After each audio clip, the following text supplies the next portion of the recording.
Hey there, and welcome to the behind the scenes of the Rustic Songbird Podcast. I'm Lydia Walker from rusticsongbird.com, and I'm taking you behind the scenes of an interview on the podcast. I hope you enjoy this video, but before we get started, I want to invite you to subscribe to this channel. If you enjoy topics like this, we have new podcast episodes coming out every single week, and the behind the scenes will be here on this YouTube channel. So make sure to subscribe so you don't miss anything. Also, if you enjoy this show, consider becoming a patron and supporting Rustic Songbird on Patreon. You can check out all the details at patreon.com/rusticsongbird. All right, let's get into today's show. My guest on the show today is Emmalee, and she was just recently on season 19 of The Voice.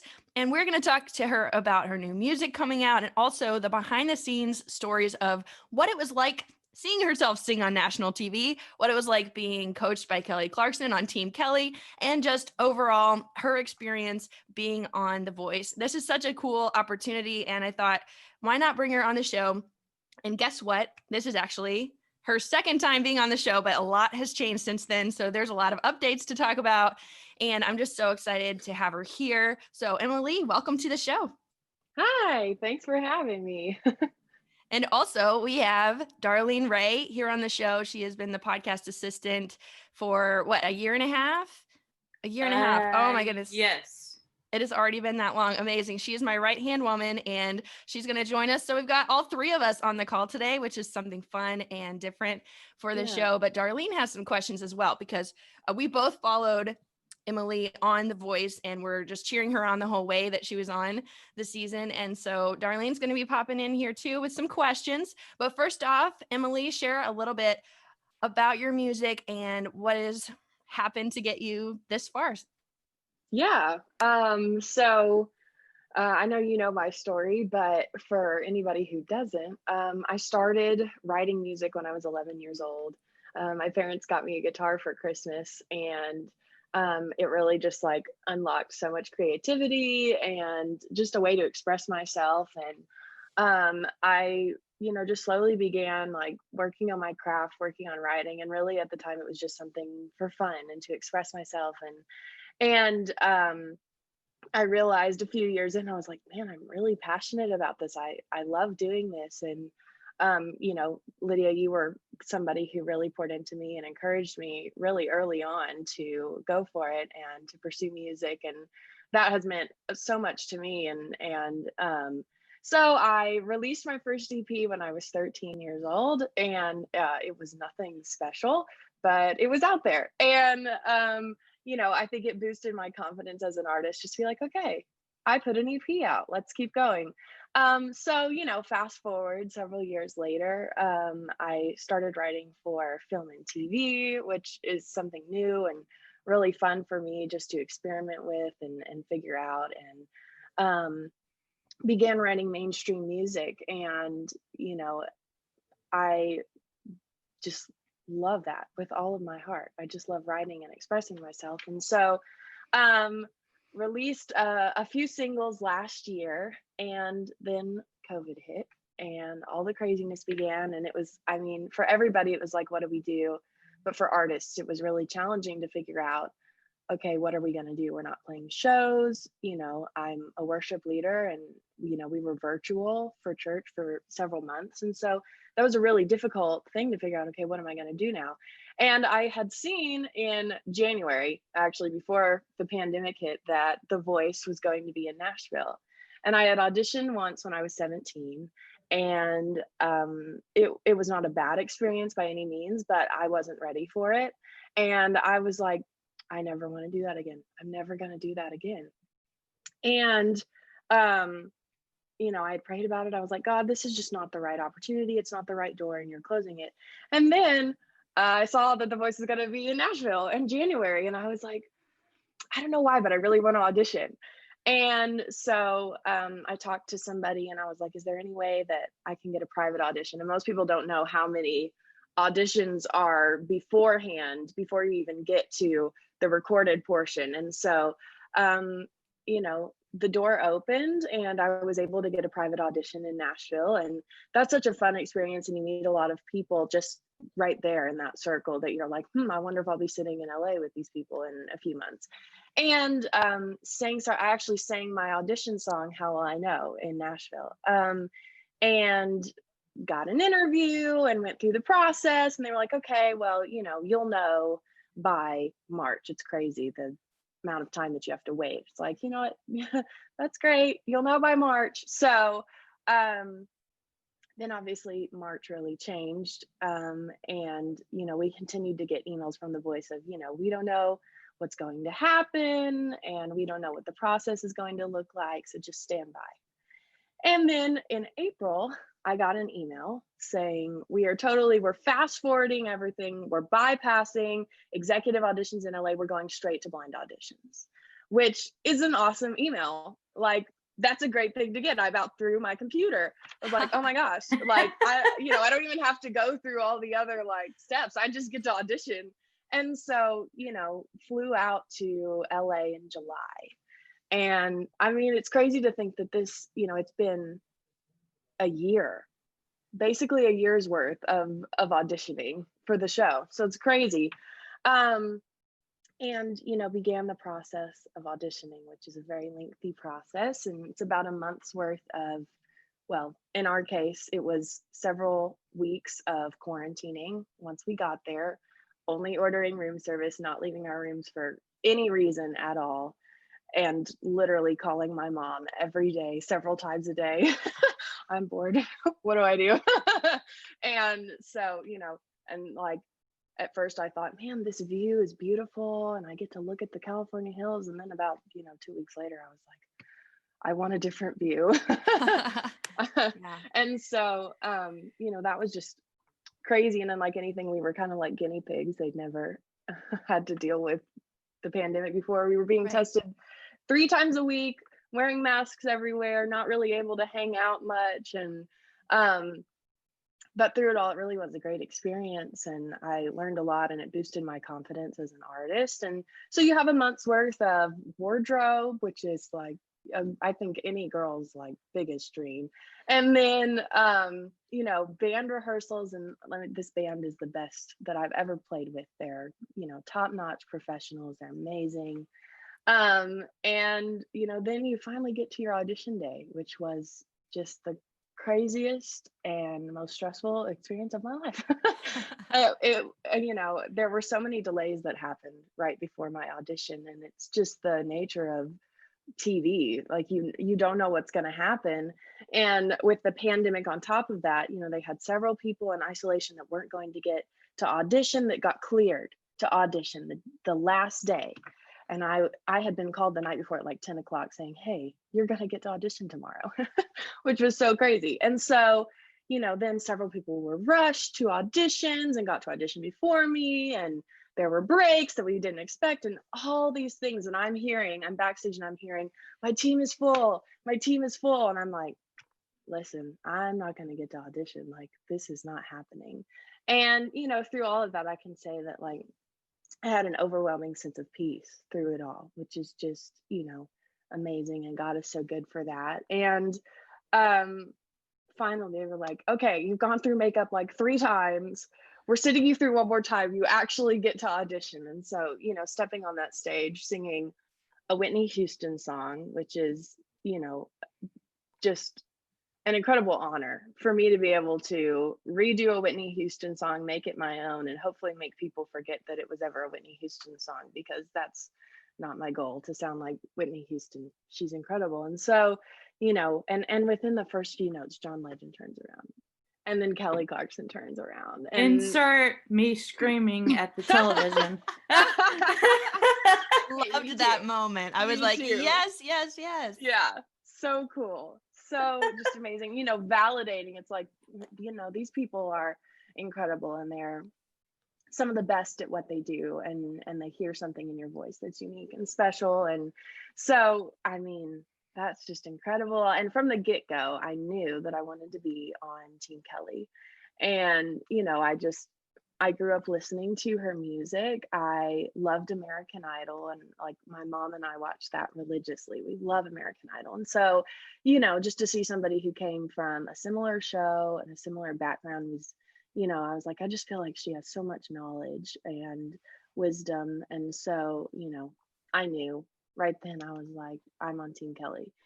And, then moving forward, we went into battles and, I'm not really a super competitive person, honestly. So that really stretched me out, out of my comfort zone. I was like, I I like to stay in my lane and do what I do, and I'm not really, super competitive. And so, but I made one of, the best friends that I could have on The Voice in Kelsey, and she's incredibly talented. And we really just like, it's so awesome when you get to collaborate with another artist and with another woman, and there is not animosity and there really isn't competition, and you can just support one another and lift each other up. And that's exactly what we did. And there couldn't have been a better song for us to sing either. I Love Me by Demi Lovato. It's just like such an empowering message. And for us to just encourage one another and say, you know what, we're women and we have all had these thoughts and we've all had these struggles, but those are not the things that define us. We don't have to tear each other down to feel lifted up. And so I'm so happy for her that she got through and got to go on to knockouts. And I wish everybody could have seen more of our battle than they got to, but that's okay. That's part of TV. That's like a possibility when you're going into it. And so just the experience of being on the show is such a huge opportunity, and lots of doors are opening because of it, and lots of new music was written in LA, sitting in a hotel room by myself for several months. So all exciting things. Yeah. That's so good. And I know they didn't show very much of your battle. It became a montage at the very end of the episode. Me and Darlene were both disappointed in that, but we wish they would have showed the whole thing. But what was the feedback you got from the coaches at the battle that we didn't get to see on TV? Yeah. So man, the feedback was just overwhelming, and actually it was split evenly between the coaches of who they would choose. And Blake had actually said, he was like, man, I think this is the first time that I've ever made a mistake in voice history and not turning around for either of you. I can't believe they didn't put that on TV of him admitting that. I know. But, just very uplifting. And, it like Blake and John were both like, I would choose Emma, and that, is super validating. John was like, I would buy your record and I would want to listen to your record. And that's such a compliment, like such a validating thing to hear as an artist, like not just you're good or you have a great voice, but I would buy your record and I would listen to it. And that's exactly what you want to hear as a songwriter and as a singer. And so, that was super validating. And Kelly took about like 20 minutes to choose between the two of us. It was like really difficult. And the whole time I'm just thinking like, I just want to take these shoes off. Like I'm just like, I just want to get these heels off my feet. But, just really like overall, it was not anything that caused either of us to doubt our talent. It was like validating. And certainly I wish we could have gone sooner when there were steals and saves on the table, but there weren't. And that's okay. And, ultimately it was just like such a great experience, and they were so just validating of both of us. Yeah, I love that they appreciated your artistry, because you are such an artist. You're a songwriter, you're a performer, you're the whole package, and they saw that, as people in the industry who have been around it. And just to hear them say those kind of things and just know like this is the real deal and they see it is so cool. I know Darlene had a question about working with Kelly, so Darlene, go for it. Well, I actually have about 4 questions now that she's talked for about 15 minutes. My first question is, like, when you're in the hotel and doing all that, do they give you an advance for room service, or do you have to pay out of pocket for that? Because that's a lot of room service. Yeah, that is a lot of room service. No, they cover everything for us, and they make sure that we're taken care of, and which is awesome. So we had a balance on the room, and That's awesome. And then, did you get to keep your clothes? I did, actually. The suit? The suit. Yep. Yeah. I got to keep the suit, the dress. It was epic, by the way. Thanks. That was my number one pick. You know, we try on like 4 or 5 looks and they take pictures and then they choose what they want us to wear. But that was my number one. So I was super happy when they were like, you rocked it. Thanks. That's awesome. Thanks. And then what was the best advice you got from Kelly behind the scenes that we didn't see? Because I've seen her in concert once with when Kelsey Ballerini opened for her. Yeah. And I was like, okay, I'm just going to go for Kelsey, but it'll be a great show. And then she came out and she sang A Moment Like This. She opened with it a cappella. And I'm like, okay, this girl's a singer. This is going to be a great show. And she brought Reba out as a special guest. So that made the night even better. Of course. But she is just so phenomenally talented. And the way she sings up the octave every single time, like up into the stratosphere, I can't. Yeah, it's incredible. She really is. And like, you know, of course there's like every part of me was freaking out when we go to our battle practice. And you know, I was like, oh my gosh, I'm about to meet Kelly Clarkson. Like and she's gonna hear me sing. So and like critique it. It's crazy. So you know, I think the biggest takeaway for me was just, you know, her confidence in who I am as an artist, and that was very clear to her, like my unique viewpoint and tone and, you know, liberties that I take with songs. And, you know, when you're competing in a battle with somebody like Kelsey, there is of course a temptation to just belt everything. And, you know, that can start to sound like Battle of the Bands. And she told us that. She was like, you know what, your place is not to belt everything. And you have a tone and you do all these quirky things with songs and unique things with songs that Kelsey doesn't do. And so lean into that and use that. And, you know, actually, what you didn't see is that we totally reworked this song in our rehearsal with Kelsey. And it went from like this epic pop upbeat song to like a stripped down acoustic intimate song. And that really enabled me to be able to use those spaces to show off my tone and my artistry. And so, you know, that was just a huge takeaway for me, that it's not always about just, you know, belting something out and impressing people, but it's about, you know, artistry, and it's about tone and expression. And so, you know, I think that was really the biggest takeaway for me of just what she pushed me towards, that it was like, no, this is what you do, and this is what you do really well. So lean into that. So good. Well, I'd love to hear from your perspective of what the response has been from people since you've been on TV and people are finding you through The Voice. What has the response been like, and kind of your reaction to that? Yeah. So watching myself on national television was like the weirdest experience I've ever had. And I had just like a handful of friends and family over, and we watched my audition together. And I think I was more nervous watching it than I was performing. It's like, oh girl, you know, I was sweating. I was sweating the whole time. I'm crazy. Like, ah! It's insane. And I was like, you know, we do a ton of interviews, and, you know, we're sitting in a room for like 45 minutes to an hour interviewing, for them to take about a minute of that and say, this is who Emmalee is. And so, you know, in my mind, I'm like, oh, I don't know what they're going to say and what they're going to put in there. And, you know, what if people don't like me? And, you know, all of those things are running through my mind. And really, I was really happy with the story and, you know, the way that they portrayed me. I was, you know, really thankful that I got a lot of airtime, really. And, you know, was just able to show how much I love music, and you know, that came through. But you know, the response has just been overwhelmingly positive.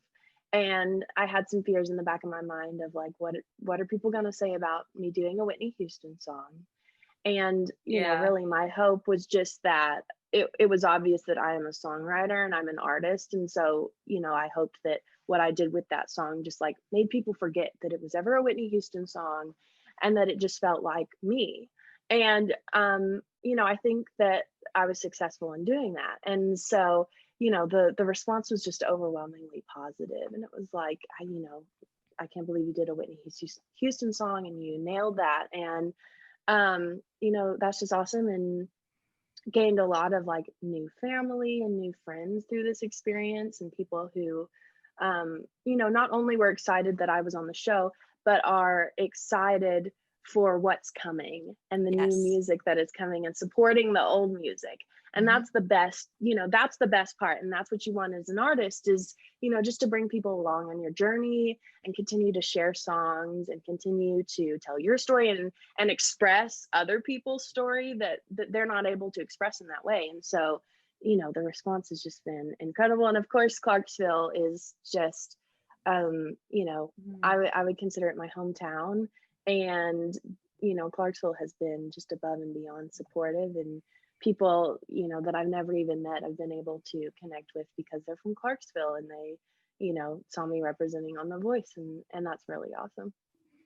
It is such a cool experience and so many doors opening because of being on the show, but your music and your voice were amazing before that. And you've written amazing songs and you'll continue to do that. So it's just giving you a bigger platform and more attention on what you're already doing as an artist. So I want to hear what songs you're working on right now, what you're going to be putting out in the new year, kind of your plan for your music going forward. Absolutely. I'm so excited for this year. It's going to be such a good year. And it's definitely going to be much different than 2020, I hope. And yes, let's just agree on that. Yeah, like different that's and what better. We all hope. Right, yes. Right. And so, I just released a Christmas song, my rendition of "Go Tell It on the Mountain," and that was just so much fun to do, so much fun to experiment with, and I'm really happy with how it turned out, and all the streams that are happening and editorial playlists and all that exciting stuff that's never happened before. So a lot of firsts happened with this release, and I'm currently working on the plan for an EP this coming year, and I'm really so excited, just to share this story that I feel like has been on my heart for a really long time, and something that I started thinking about in, January of this past year. And so I'll be in the studio this coming year, working that out and getting those songs ready. And you should be expecting something this coming year. I don't have a date yet, but it's really exciting. But a new EP is in the works, and lots of new songs I'm so excited about. And I really think that this will be just a different direction than anybody has seen me go, and I'm really excited just to share who I am as an artist and a songwriter, and that's really exciting. And I mean, I just feel like this past year has been a year just to continue to hone in my craft and my skill as a songwriter, and I want to continue doing that and putting out great music and music that touches people. Yes, and I am so proud of you for going for it and being true to yourself as an artist. And I know that your faith has impacted your music so much, and it will continue to, be the driver in the background, whatever style or genre you sing, whatever platform you're on. You're just such a beautiful person inside and out. And I know I'm very proud of you and will cheer you on the entire way. I'm so happy with all the success and just know it's going to grow from here. Thank you. Thanks. So what's the best way for people to connect with you online and to hear your music? Yeah, so I'm on all the social media platforms. You can find all of my links on my website, emmaleemusic.com. And you can find Spotify, Apple Music, Pandora, wherever you listen to music. It's all on my website.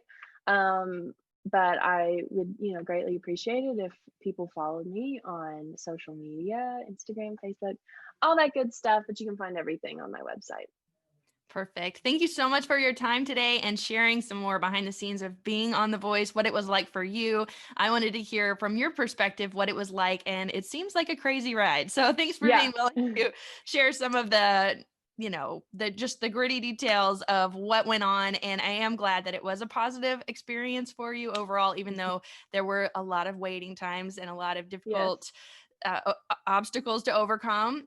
You made it happen, and it was such a cool thing to watch you be on the show, and we're excited for what's coming next. So thanks for being on the podcast today and sharing some of your story. Thank you for having me.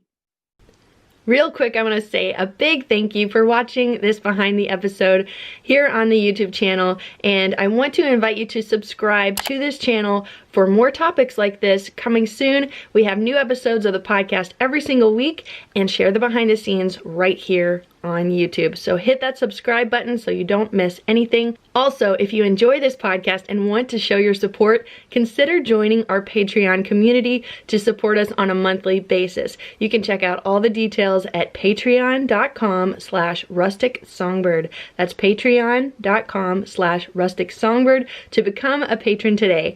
Thanks again for watching, and make sure to subscribe. I'll see you in the next video.